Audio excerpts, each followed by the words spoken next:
Tipa-tipa pa asin. Lutonos mo na. Ayan, daw. Ayan. Ayan natin yung 2 minutes. Ayan guys, gusto nyo mabango ang inyong adobo. Ayan. Gumamit kayo ng dahon ng laurel. Ayan. Para mabango.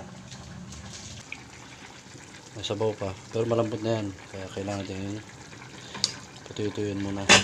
Ayan ang ating adobo. So, sarap yan. Tingnan natin, masarap. Wow. Paborito ko dito, taba. Pagpabata. Yun, at ating sinigang. Oh, diba? Ayan, kangkong, saka sili. So, tamang to galing, samang to, ano, kasi para malinis yung kangkong.